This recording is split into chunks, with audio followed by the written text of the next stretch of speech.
할렐루야. 예수 그리스도 이름으로 하나님 말씀 함께 나누도록 하겠습니다. 오늘은 그 역대상, 역대기의 첫 번째 경건이 되겠습니다. 역대상의 제목은요, 원문에 보면은 그때의 사건들 이렇게 제목이 붙여져 있다고 해요. 그런데 또 그 70인역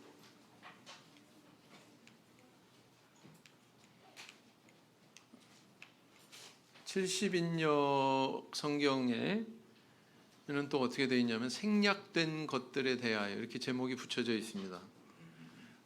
이 제목의 의미는 바로 사무엘 상하, 그 다음에 열왕기 상하에 있는 내용에서 빠진 것을 보충한 그런 의미를 갖고 있거든요. 그래서 역대기의 성경을 성격을 규명짓는 그런 제목이다 이렇게 볼 수가 있습니다. 한글 성경은 원문에도 또 70인역에도 동떨어져 있는 의미인 역사의 연대기, 척권 이런 뜻으로 역대기상 이렇게 역대상 이렇게 제목을 붙였습니다. 다른 것들은 다 뭐 둘 중에 하나를 선택해서 이렇게 제목이 지어졌는데 이것은 좀 독특한 점이죠. 그래서요. 우리가 한번 정리하고 들어가야 될 게 있는데 그건 뭐냐면은 사무엘상, 사무엘하를 합한 게 역대상의 내용에 기록이 되어 있다 이렇게 볼 수 있고요. 또 열왕기상, 열왕기하의 내용을 합한 것이 역대하의 내용에 해당이 된다 이렇게 대입을 시키시면 되겠습니다. 아시겠죠? 네, 그래서 이것만 기억하셔도 역대기 공부하신 보람이 있는 거예요. 뭐 이렇게 공부한다고 모든 게 다 머릿속에 남지 않지 않습니까? 그죠? 콩나물 시루에다가 물 붓는다고 콩나물이 그 다음날 막 쑥쑥 자라든가요? 절대로 그렇지 않죠. 물이 밑으로 빠지고 계속 빠지는 것 같아도 나중에 어느 순간에 보면 이렇게 자라 있는 것처럼 우리 신앙도 마찬가지인 것 같다. 그래서 뭐 잊어버리는 거 두려워하지 마십시오. 저는 머리가 돌이에요. 돌이면 더 좋아요. 왜? 한번 새겨지면 안 지워지니까. 네. 저자는 누구냐? 저자는 그 학사 에스라, 에스라서의 주인공이죠. 바로 학사 에스라로 그렇게 전해집니다. 자, 이렇게 저자가 학사 에스라라고 하는 의미는 이 역대기가 언제 기록이 되었는지를 우리가 가늠할 수가 있는데 그것은 바로 포로기, 왕국이 다 멸망하고 포로기에 이것이 편집이 완성됐다, 역대기가 완성이 됐다 이렇게 볼 수 있는 거거든요. 그래서 BC 한 450년경에 기록이 된 것으로 이렇게 추정을 합니다. 그래서 역대상의 제목과 또 기록 연대 이런 것들을 살펴봤고요. 역대상의 이제 배경은 시간적으로 방금 말씀드린 대로 포로기를 배경으로 하고 있다 이렇게 볼 수가 있죠. 자, 이때가 어떠했느냐? 사실은 그 느헤미야서, 에스라서, 느헤미야서의 그런 시대 배경과 똑같다 이렇게 볼 수가 있습니다. 에스라, 느헤미야 시대, 이제 포로기를 마치고 막 돌아왔을 그 시기 어떠했을까요? 뭐가 이렇게 잘 정돈되고 뭐 신앙도 반듯하고 그랬을까요? 이스라엘 백성들이 전혀 그렇지 않습니다. 전혀 그렇지 않아요. 오히려 그 반대죠. 이제 뭐 겉으로 드러난 것을 보자면은 이제 성전도 다 무너졌고 성전 바깥을 두르고 있던 성벽도 다 무너져 내렸고 참 그 의지할 곳 없는 그런 그 백성들이 모여가지고 이렇게 이제 다시 또 나라를 재건하려고 하는 그런 시점에 있었던 거죠.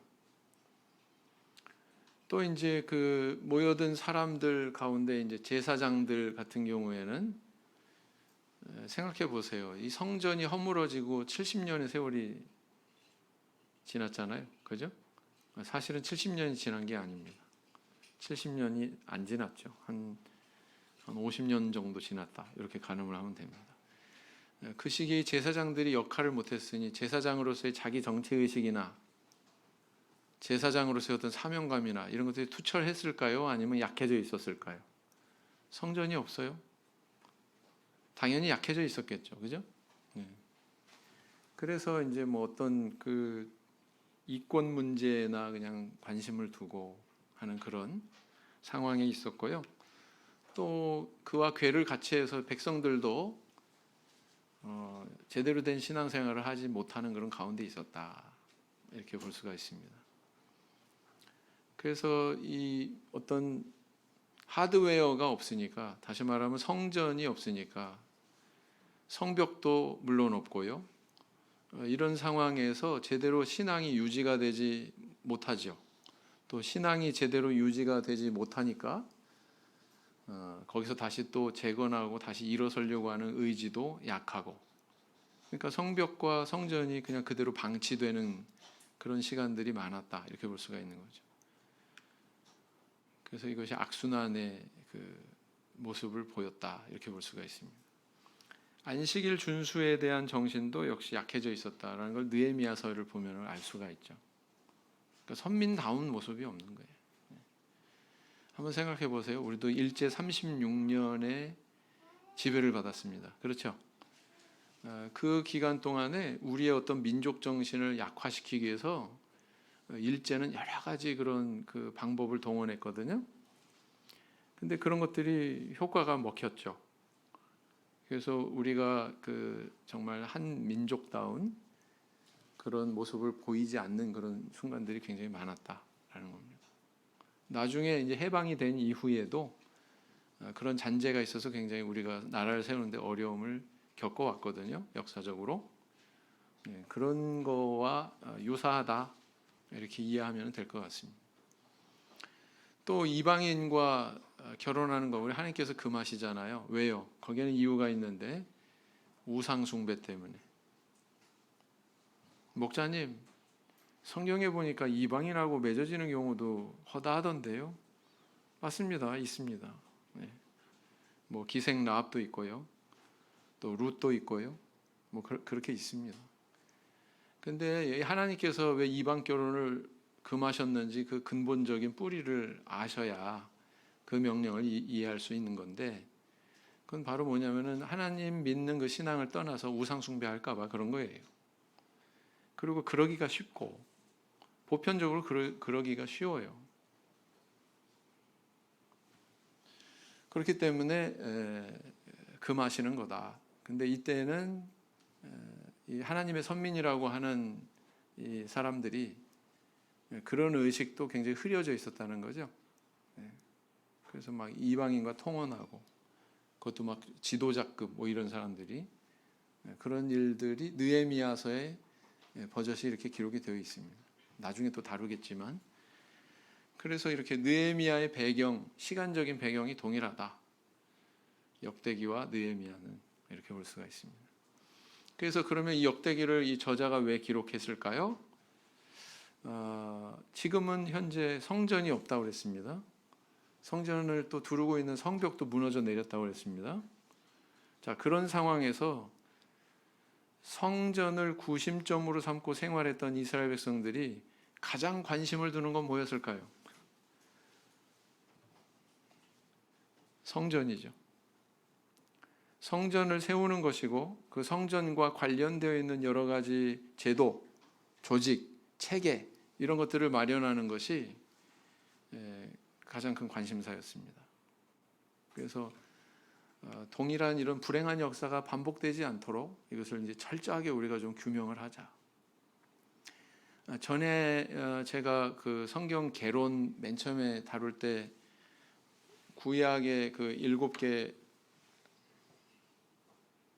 원, 7개의 동그라미 그려놓고 그 안에 창출민, 수사삼 왕, 이거 기억나세요? 다 잊어버리셨어요?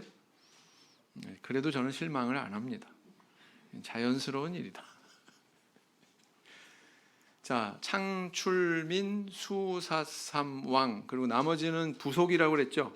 여기저기 끼어 들어간다고 그랬죠.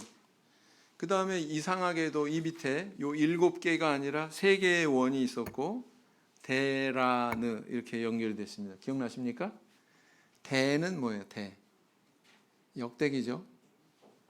그래서 이 7개는 이렇게 연결이 됐는데 왜 대라는 따로 취급합니까? 기억나세요? 네, 기억이 안 나니까 오늘 다시 설명하는 거예요. 나라의 대가 끊겼잖아요. 멸망했잖아요. 그죠? 수사삼왕 그리고 멸망했단 말이에요. 열왕기 하에서 멸망했어요.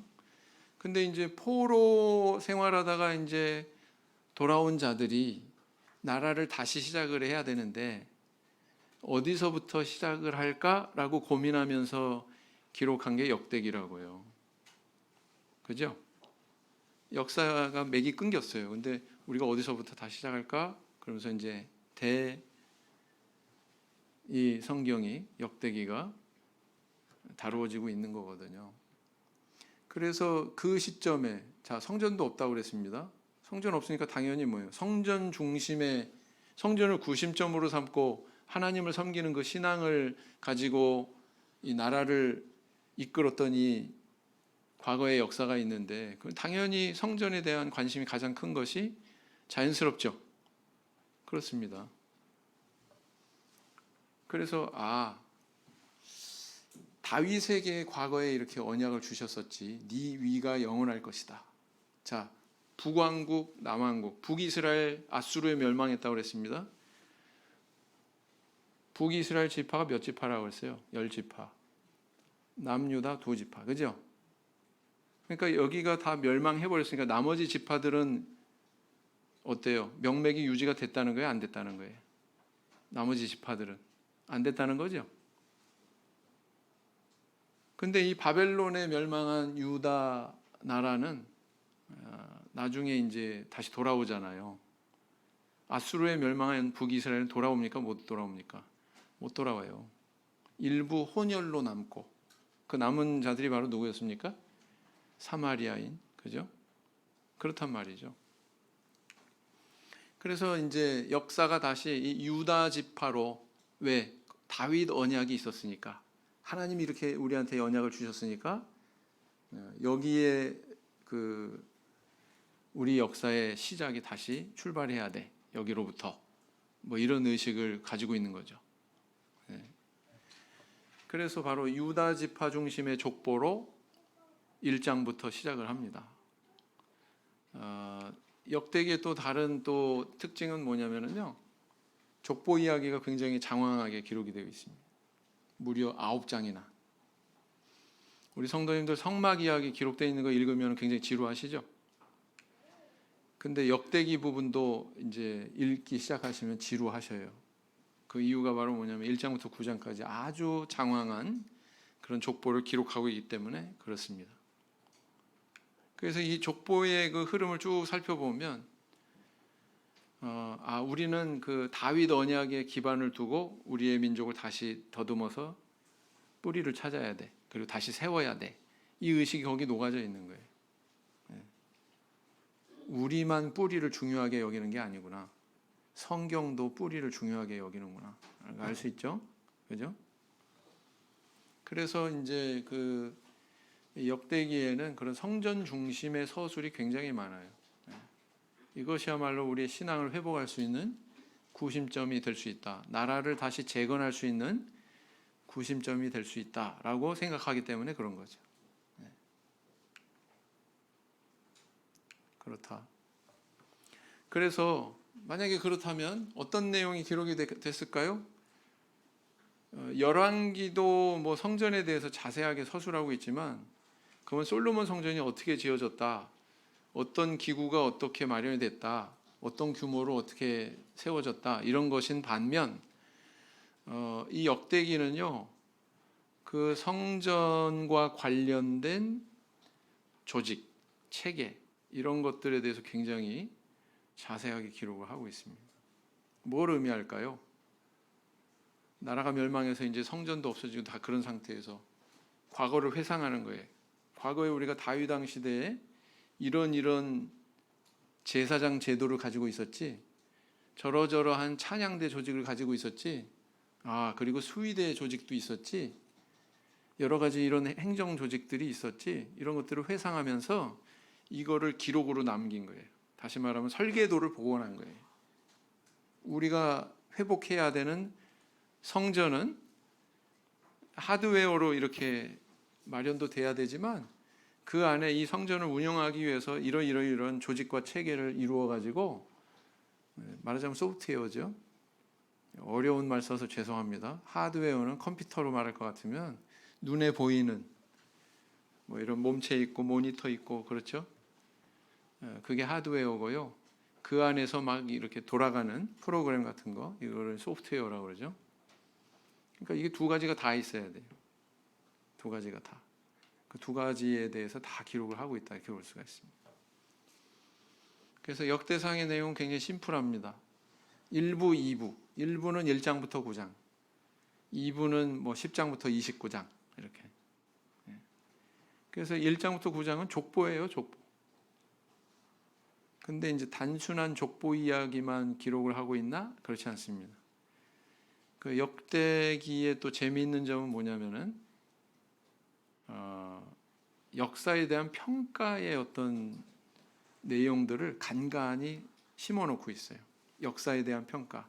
이 역사는 왜 일어났다.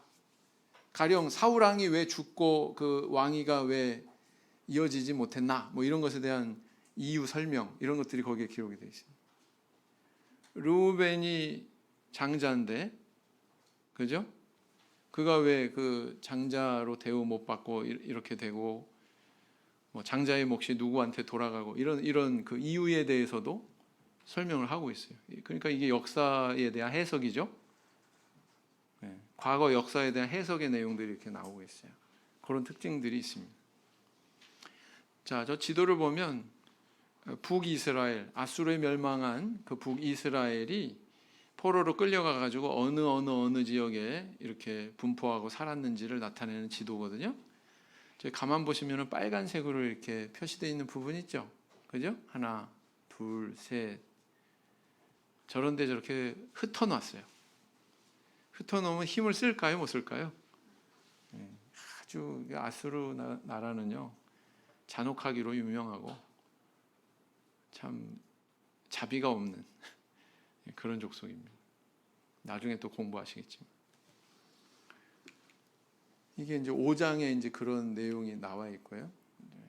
그다음에 이제 세 번째 단락은 이것도 역시 뭐예요? 그 족보 이야기가 계속되고 있어요. 1장부터 9장까지는 족보 이야기입니다. 그리고 마지막 부분에 사울의 족보가 짧게 들어가 있어요. 짧게. 그것은 이제 뭔가 그 전환을 하기 위한 첨가의 성격이다, 이렇게 볼 수가 있습니다. 다윗의 족보를 시작하기 전에 사울을 잠깐 이렇게 등장시키는 그런 의미다, 이렇게 볼 수가 있습니다. 그래서 이제 10장부터 29장까지는 다윗 왕을 중심으로 초점을 맞추고 있고요. 다윗 왕과 더불어서 그가 사실은 이 성전에 대한 관심이 굉장히 깊었다는 것을 이야기합니다. 우리 성도님들 열왕기만 읽어서는 이게 솔로몬 성전, 그러니까 솔로몬에 대한 데 초점이 있잖아요. 그러니까 굉장히 솔로몬에게 그런 무게를 두는데, 마치 역대기 저자는 아니야, 솔로몬이 시공은 했지만 설계도부터 또 건축하는 데 드는 비용, 많은 재물을 모으는 것, 그리고 백성들을 이렇게 격려하고 당부하는 것, 모든 면에서 사실은 솔로몬이 아니라 그 아버지 다윗 때부터 이렇게 준비가 되어 있었어 라고 말하는 것 같아요, 사실은. 그래서 열왕기의 어떤 그런 논조하고는 좀 차이가 있다. 역대기는 이것이 아니다, 다윗 왕 때부터 이미 이런 게 있었어, 이렇게 얘기하고 있다. 자, 그래서 이제 뭐 일치되는 내용들도 있어요. 열왕기의 내용과 뭐 사무엘 상하에 있는 내용과 일치되는 그런 내용도 있는데, 대표적인 게 뭐 저 웃사가 죽는 사건 있었죠, 그죠? 사무엘 하에서 저 사건이 일어나지 않습니까? 근데 아주 겸비한 태도를 보인 그 다윗이 그 사건 이후로 다윗 언약을 받지 않습니까? 내 위가 견고할 것이다. 자, 그래서 이제 그 이후에는 어떤 내용이 있냐면은, 자, 오르난의 타작마당 아라우나, 역대기에는 뭐라고 기록되냐면 오르난, 동일한 인물입니다. 동일한 인물의 이름인데 이렇게 달리 기록을 하고 있네. 발견할 수 있어요, 없어요? 있죠. 신약에도 그런 경우 종종 있습니다. 실라, 실루아노, 동일인입니다. 근데 어떤 데는 실라, 다른 곳에는 실루아노 이렇게 기록하고 있습니다. 그죠? 창세기에는 어떻게 해요?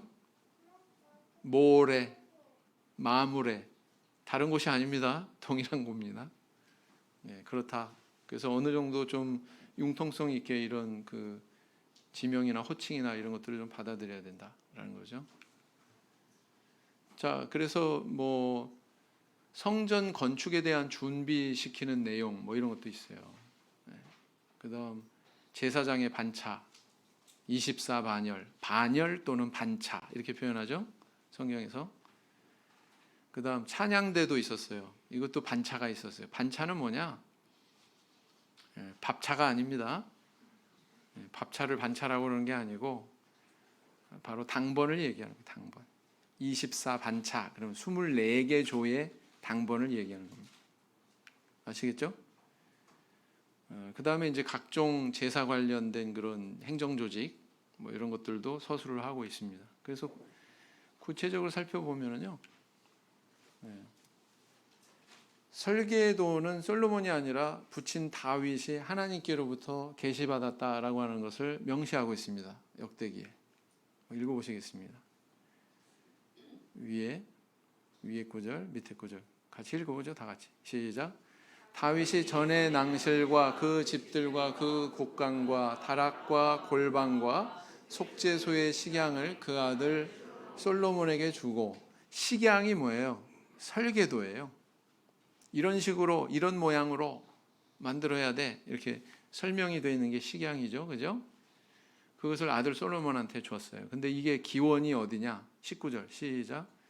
다윗이 가로되 이 위의 모든 것의 식양을 여호와의 손이 내게 말하여 임하여 그려 나로 알게 하셨느니라. 오늘은 좀 시력이 약하네요. 그죠? 그래서 하나님의 손이 나타나셨구나. 그걸 그려서 알게 하셨구나. 성경에는 하나님 손가락이 등장하는 서술이 몇 군데 안 돼요. 십계명의 돌비 기록할 때 맞죠? 그 다음에 다니엘서의 메네메네 데겔 우바르신 벽면에다가 쓸 때, 그죠? 벨사살 왕의 그런 죽음에 대해서 예언하는 내용. 그 다음에 이제 다윗한테 이 설계도를 주는 내용. 뭐 이럴 때. 그래서 이제 그래서 성전이 지어진 거죠. 지어질 수 있었던 거죠. 다윗부터 그 기원이 있구나. 이 성막을 히브리어로 미시칸 그러는데요. 재밌는 사실이 있어요. 오늘날의 이 유대인 교회 회당에요. 저 중앙 정면을 뭐라고 그러냐면 저 미시칸 그래요. 그러니까 이 회당 안에도 과거에 성막의 어떤 구조 개념이 여기에도 다 투영이 돼 있다는 얘기죠. 그죠? 네. 그런 점을 우리가 발견할 수가 있습니다. 자, 한번 읽어보시겠습니다. 시작. 언약궤가 평안한 곳을 얻은 후에 다윗이 이 아래에 무리를 세워 여호와의 집에서 찬송하는 일을 맡게 하매 솔로몬이 예루살렘에서 여호와의 전을 세울 때까지 저희가 회막 앞에서 찬송하는 일을 행하되 그 반열대로 직무를 행하였더라. 찬양대 반열이 있었구나라는 걸 알 수 있죠? 그러니까 찬양대도 24개가 있어요. 성가대가 24개가 있어요. 쉽게 얘기하면 우리 청주에는 몇 개가 있죠 지금? 성인 성가대 있고 MIS도 있고 또 아직 개시도 안 했지만 뭐 대학 사청부 뭐 중창 아카펠라 중창단도 있고 뭐 두랩돈도 있고 몇 개 나왔어요. 또 뭐 있어요? 제가 모르는 또 비밀 조직이 있습니까? 불과 몇 개 안 되잖아요. 근데 다윗 시대 때 성가대가 몇 개나 있었어요? 24개나 있었어요. 우리 저기 성경대로 살아야 되잖아요. 그죠? 앞으로 우리 청주교회가 발전해가지고 정말 성가대가 한 24개 되는 그런 교회, 그런 미래가 열리길 원합니다. 네. 전부 다 아멘 했으면 빨리 됐을 것 같아요. 자, 또 읽어보겠습니다. 시작. 또 찬송하는 자가 있으니 곧 레위 족장이라 저희가 골방에 거하여 주야로 자기 직분에 골몰함으로 다른 일은 하지 아니하였더라. 그래서요, 이 성가대 하는 사람을 배짱이로 여기면 안 되는구나. 성경에 보니까 이렇게 찬송하는 사람은 오로지 이 일에만 골몰했구나. 그죠? 그래야 뭐 저기 배짱이도 그 보람이 있죠. 그죠? 열심히 연주해가지고 개미들이 열심히 일해가지고 막 피곤하고 녹초가 돼 있는데 그 귓가에다가 아름다운 음악을 들려줘서 그죠? 피로를 풀어주고 나름대로 가치 있는 일 하는 거잖아요. 그죠?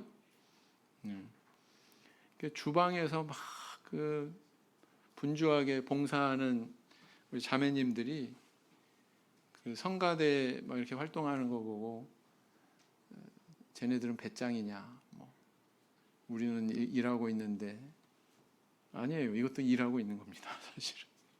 그렇죠? 네. 제사장 조직이 이렇습니다. 그래서 수장들이 이렇게 있고요. 24반열 이렇게 써 있죠. 24개 조로 레위인들이 제사장직을 맡아가지고 돌아가는 거예요. 계속 제사장직을 하면서 성전에 몇 사람만 거기서 있는 게 아니고 네. 돌아가면서 이렇게 봉사를 한 거예요. 뭐 이 사람들이 또 농사도 져야 되고 자기 일상도 있고 그러니까 항상 그 성전에서 봉사하는 일만 한 건 아니었다라는 거죠. 찬양대 조직. 이 찬양대 조직의 그 실체에 대해서 어떻게 성경에 기록하고 있냐면은 16장에 보시면 이렇게 기록하고 있습니다. 읽어보시겠습니다. 시작. 또 레위 사람을 세워 여호와의 궤 앞에서 섬기며 이스라엘 하나님 여호와를 칭송하며 감사하며 찬양하게 하였으니 그 두목은 아삽이요 다음은 스가랴와 여히엘과 스미라목과 여히엘과 마따디아와 엘리압과 분하야와 오베데돔과 여히엘이라. 비파와 수금을 타고 아삽은 재금을 힘있게 치고 제사장 분하야와 아하시엘은 항상 하나님의 언약궤 앞에서 나팔을 부니라. 이거 보니까 여기 오케스트라 악기가 나와요, 안 나와요? 네. 왜 여기 예배 때마다 왜 켭니까? 성경에 있으니까 우리 성경대로 살아야죠, 그죠? 네. 앞으로 그냥 풀로 그냥 오케스트라가 마련이 되면 참 좋을 것 같아요. 온갖 악기가 다 있는 오케스트라. 네. 보통 오케스트라 전체를 구성하는데 한 100명 정도 필요하거든요. 100명 정도. 근데요, 그 정도 마련하려면은 신도가 얼마나 돼야 될래나? 보통 성가대 규모가요, 전체 그 신도수 규모의 15% 정도로 잡아요. 15% 정도. 적정한 선을. 그러니까 뭐 한 2,000명 돼야 되겠네. 그죠? 자, 이게 비파입니다. 비파 이렇게 생겼어요. 뭐같이 생겼습니까? 기타 같이 생겼죠? 옛날에도 기타 같은 악기가 있었구나. 이게 뭐냐면은 수금입니다. 시편에 보면 50회 등장하는 수금이고요. 시편 공부할 때 더 좀 자세하게 살펴볼 겁니다. 그리고 이제 재금은 이거 쨍 이렇게 치는 거 있잖아요. 심벌즈, 그죠? 타악기의 일종인 이걸 재금이라고 하고요. 그 다음에 이제 이게 나팔입니다. 나팔.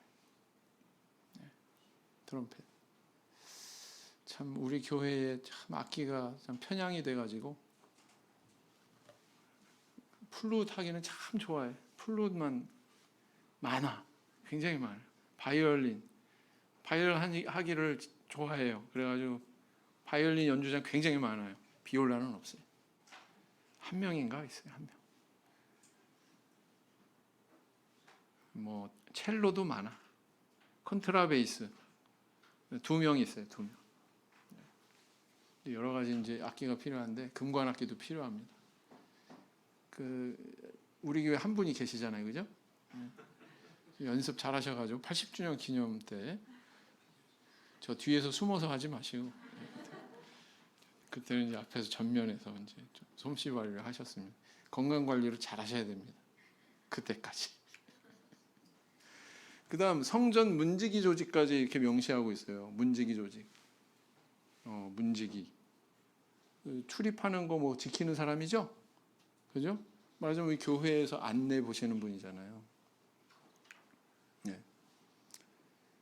시편에 이런 말씀이 있어요. 한번 읽어볼까요? 시작. 주의 궁전에서 한 날이 다른 곳에서의 첫날보다 나은즉 내 하나님의 성전 문지기로 있는 것이 좋사오니. 난 문지기라도 좋아. 이런 의미잖아요. 네. 그래서 하나님의 성전에 있기를 사모하는 그런 시편 기자의 이런 심정을 이렇게 표현하고 있어요. 그래서 그렇게 뭐 중요하다고 여겨지는 그런 직분은 아니었던 것 같다. 성전 문지기가. 그런데 이런 것까지도 다 역대기에는 명시하고 있구나. 이런 당번까지도. 네. 말하자면요, 역대기는 요 위에 계단으로 올라가서 보시면은 우리 예배 일정표 있잖아요. 한 달에 한 번씩 이렇게 해놓는 것 같은 네? 그런 내용들이 여기 수록이 돼 있다. 이렇게 생각하시면 돼요. 쉽게 얘기하자면. 네. 그래서 이 성업은 이렇게 돼야 되는 거구나. 성경의 근거가 또 역대기에 이렇게 있구나 라는 걸 알 수 있죠. 군대 조직도 명시하고 있어요. 군대 조직. 군대가 그렇게 많은 건 아니었습니다. 뭐 28만 8천 명밖에 안 되니까. 어떻게 구성을 했느냐? 12명의 지휘관이 세워졌죠. 여기 있는 사람들이 아마 지휘관이었던 것 같아요. 12명 이렇게 있습니다. 이 지휘관을 중심으로 한 제대가 2만 4천 명씩. 2만 4천 곱하기 12라니까 28만 8천 이렇게 되는 거죠. 네. 그래서 이런 제대를 가지고 있었다라고 역대기에 기록이 되어 있는 거예요. 역대상에. 네. 뿐만 아니라 곡간 조직까지도 있었어요. 곡간을 관리하는 그런 것들이 또 이렇게 세분화되어 있었거든요. 그런 걸로 봐서 이건 오늘날 뭘로 비유할 수 있을까요? 통장 관리하는, 그렇지 않습니까? 재무임원, 재무조직 말하자면 그렇게 생각할 수가 있어요. 그래서 이 굉장히 자세하게 이렇게 다루고 있구나. 이런 조직들에 대해서, 체계에 대해서 그것을 우리가 느낄 수 있다. 역대상의 전체적인 맥락을 살펴보면요, 아까 서두에 말씀드린 대로 과거 역사에 대한 평가 내용들이 나와 있어요. 이게 잘못된 역사다, 이게 잘된 역사다, 이게 잘했다, 이게 못했다, 이런 것들에 대한 평가가 나와 있거든요. 그래서 이제 그걸 기준으로 이제 성경을 보는 거예요, 우리는. 그래야 되지 않겠습니까? 우리가 우리의 관점을 세우는 게 아니라 모든 게 그런 관점이 노출되어 있고 밝히고 있는 건 아니에요. 우리가 그럼 스스로 찾아내야 되는데 성경의 저자가 이게 기준이야. 이게 바로 그 평가에 대한 어떤 그 전제야. 이렇게 이야기하고 있다면 거기에 입각해서 성경을 봐야 되겠죠. 맞죠? 왜요? 우리가 성경의 저자보다 앞설 수는 없으니까. 그렇습니다. 그래서 이런 역사에 대한 평가 내용들을 주목해 볼 필요가 있고요. 두 번째는 이제 방금 말씀드린 대로 이 하드웨어인 성전뿐만 아니라 그 성전을 중심으로 이끌어졌던 여러 가지 조직과 체계에 대해서 굉장히 상세하게 기록을 하고 있다는 거. 이게 이제 맥락이다. 이렇게 볼 수가 있습니다. 그런 내용을 구성하고 있는 역대상의 교훈들은 어떤 게 있을까요? 교회는 과거 역사를 거울로 삼아야 된다. 장자의 명분이 요셉에게 돌아간 역사, 르우벤 므낫세 갓지파가 아수르에 끌려간 역사, 뼈아픈 역사죠.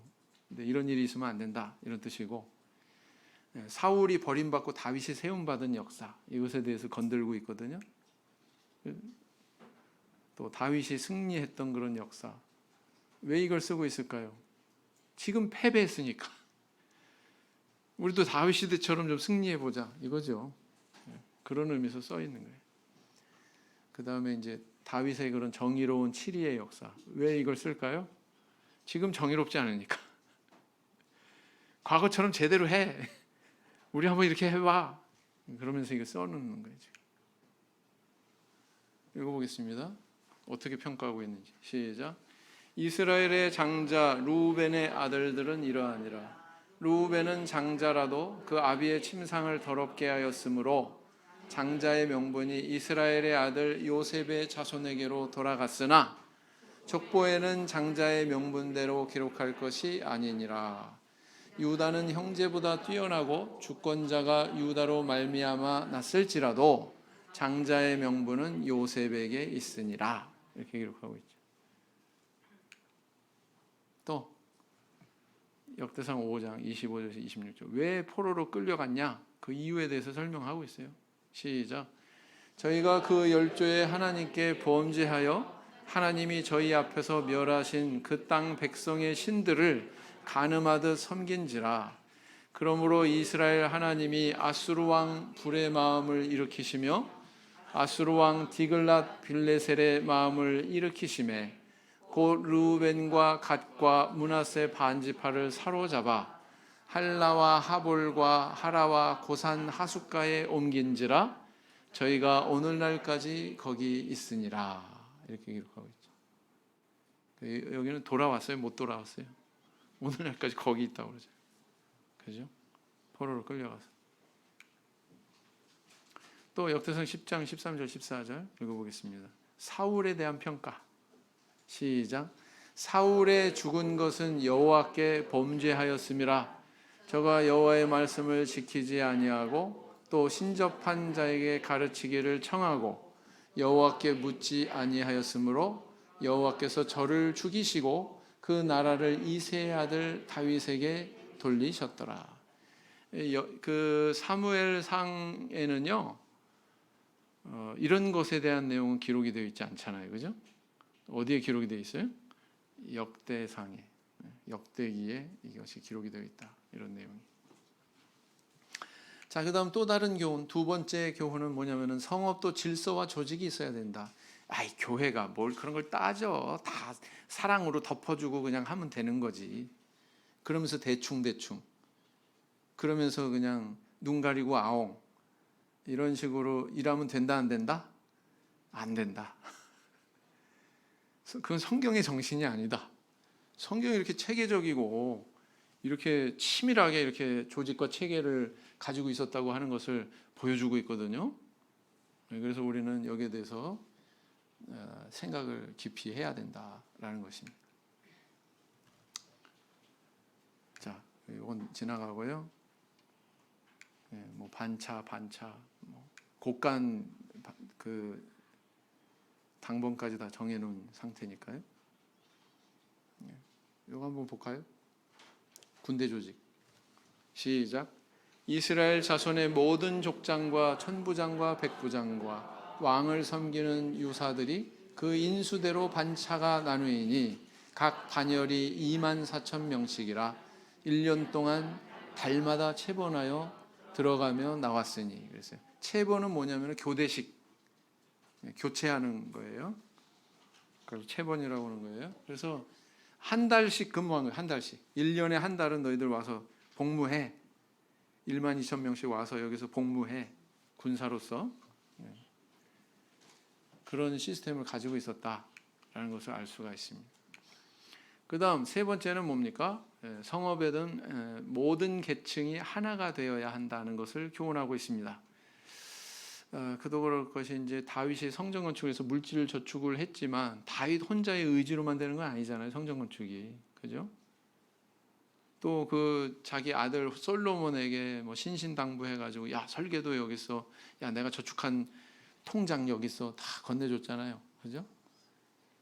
그다음 백성들한테 마지막 당부하는 말을 합니다.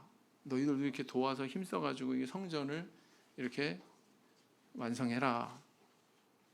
그런 과정이 있었으니까 솔로몬 왕이 이렇게 일사천리로 세울 수 있었던 거죠. 그죠? 그리고 또 이 시대 배경이 뭐라고 그랬어요? 성전이 허물어진 상태라고 그랬잖아요.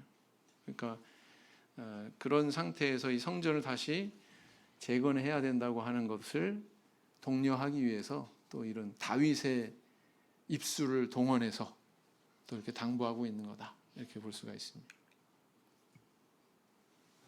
그 다음에 이제 네 번째 그 교훈은 뭐냐면 성업은 기쁨 중에 이루어져야 된다라는 겁니다. 억지로가 아니라. 과거에 이제 청주도 좀 쓰라린 역사가 있었죠. 네. 억지로 하면 안 돼요. 성업은 그렇게 하면 안 돼요. 네. 항상 기쁨이 동반돼야 됩니다.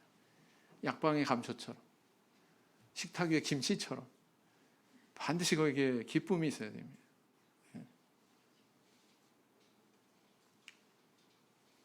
읽어보겠습니다. 얼마나 기쁨에 대해서 강조를 하고 있나. 역대상에서 저기 빨간 거 다 읽어봅시다. 시작. 또 근처에 있는 자로부터 이사갈과 스불론과 납달리까지도 식물을 나귀와 약대와 노새와 소에 무수히 실어왔으니 곧 과자와 무화과 병과 건포도와 포도주와 기름이요 소와 양도 많이 가져왔으니 이스라엘 가운데 희락이 있음이었더라. 마지막에 뭐라고요? 뭐가 있었다고요? 희락이 있었다. 기쁨이 있었다. 네. 빨간 글씨만 읽어보겠습니다. 시작. 비파와 수금과 재금 등의 악기를 울려서 즐거운 소리를 크게 내라. 아니, 소리를 크게 내라 이렇게 써도 될 텐데 앞에 뭐가 붙었어요? 즐거운 소리를 크게 내라. 그 다음 시작. 여호와의 언약궤가 다윗성으로 들어올 때에 사울의 딸 미갈이 창으로 내어보다가 다윗 왕에 춤추며 뛰노는 것을 보고 심중에 없인 여겼더라. 기뻐해야 될 때 이렇게 이런 태도를 보이면 안 되죠. 자, 또 여기 시작. 이에 모든 족장과 이스라엘 모든 지파 어른과 천부장과 백부장과 왕의 사무감독이 다 즐거이 들이되. 왜? 뭘 위해서? 성전 건축을 위해서. 모든 계층을 쫙 나열하면서 다 하나같이 다 즐거이 들이되 이렇게 기록하고 있죠. 그 다음 29장 9절 시작. 백성이 자기의 즐거이 드림으로 기뻐하였으니 곧 저희가 성심으로 여호와께 즐거이 드림이며 다윗 왕도 기쁨을 이기지 못하여 하니라. 그랬어요. 즐거이 계속 나오죠. 기뻐 계속 나오죠. 그래서요, 이 하나님의 성업에는 반드시 기쁨이 있어야 됩니다. 그래야 뭐가 돼요? 또 볼까요? 시작. 나의 하나님이여 주께서 마음을 감찰하시고 정직을 기뻐하시는 줄 내가 아나이다. 내가 정직한 마음으로 이 모든 것을 즐거이 드렸사오며 이제 내가 또 여기 있는 주의 백성이 주께 즐거이 드리는 것을 보오니 심히 기쁘도소이다. 다윗의 마음과 백성의 마음이 어떻게 됐어요? 하나가 됐죠? 하나가 됐죠? 그러면 일이 된다. 그래서요, 회의해가지고 만장일치 이렇게 나오잖아요. 그러면 참 일이 순탄해요. 수월해요. 그런 거 많이 봤습니다. 한 가지 이제 간증을 하면, 제가 이제 인천에서 심우할 때 우리 김충원 장로님이 살아계실 때인데, 그때 그 빚이 총에 뭐 5천만 원인가 뭐 이렇게 있었어요. 근데 그런 상태에서 우리도 생활관 합시다 이렇게 이제 제안이 들어왔어요. 근데 빚이 5천만 원이나 있는데 무슨 생활관이야, 우리 형편에, 이렇게 생각할 수도 있잖아요. 근데 그 신도대 하니까 뭐 신도들이 도대체 무슨 생각을 했는지, 목회자 마음하고 하나가 된 건지, 하나 되는 것을 보여주려고 하신 건지, 만장일치로 그냥 생활관 하자 이렇게 돼버렸어요. 그래서 대출 받아가지고요. 돈이 없으니까 빚은 나중에 갚고 천천히 아파트 13평짜리인가? 15평짜리 실평수 11.7평. 이 생각났네요. 15평짜리인데 이것저것 빼면은 실평수가 11.7평짜리 아파트 하나를 전세를 얻었어요. 그래서 생활관을 했습니다. 근데 때마침 이 인천으로 학교가 돼서 이쪽으로 이제 온 자매가 셋이 있었어요. 안동 자매. 네. 그래서 대학 생활을 아주 그 신앙을 잘 지키면서 그렇게 할 수 있는 배경이 됐거든요. 그래서 지금 이렇게 회상해 보면 이 하나님께서 이 세 자매를 사랑하셔서 신앙 지켜주기 위해서 이렇게 인천교회 성도님들의 마음을 움직여 가지고 이렇게 결정하게 하셨구나. 하나님의 섭리가 있었구나. 이런 생각을 해보게 되거든요. 근데 그냥 그렇게 뭐 만장일치, 그러니까 그냥 일사천리로 너무 잘 되더라고요. 8명의 임원이 농협 가가지고 다 도장 찍고, 그러기도 쉽지 않잖아요. 시간 맞추기도. 그래서 아주 순탄하게 이루어졌습니다. 뭘 하든지 우리 청주교회도 마음이 하나가 돼서 하나님을 기쁘시게 하는 그런 열매들이 많았으면 좋겠습니다. 그 다음에 이제 5번째는 뭐냐면은 성업은 내외적인 조건이 모두 갖춰져야 된다라는 걸 또 교훈하고 있다, 이렇게 볼 수가 있습니다. 아까도 얘기했지만 하드웨어가 있고 소프트웨어가 있거든요. 하드웨어는 말하자면 이 건물이에요. 건물만 덩그러니 지어놓으면 뭐합니까? 그 안에 신도가 없어. 뭐 둘, 셋 이거밖에 없어. 그러니까 무슨 조직이 있고 체계가 있을 리가 없겠죠, 그죠? 이 유형의 이 건물은요, 그것이 모든 가치를 대변하는 것이 아닙니다. 그 안에 사람이 북적거리고 뭔가 하는 일이 있고 이래야 그 가치가 있는 거잖아요, 그죠? 네, 그렇다. 그래서 안에 어떤 그 활동이 있고 그것이야말로 더 소중하고 중요한 것들이다 라는 것을 알 수가 있습니다. 또 이런 것들을 하려면 또 하드웨어도 필요하죠. 두 가지를 다 구비해야 원만하게 되는 것이다, 성업은. 이런 교훈을 우리가 역대기 상에서 찾아볼 수가 있겠습니다. 오늘 여기까지 살펴봤습니다. 묵상 기도하시겠습니다. 아멘. 시간이 많이 돼가지고요. 두 번째 찬양은 약하고 바로 기도하도록 하겠습니다. 지금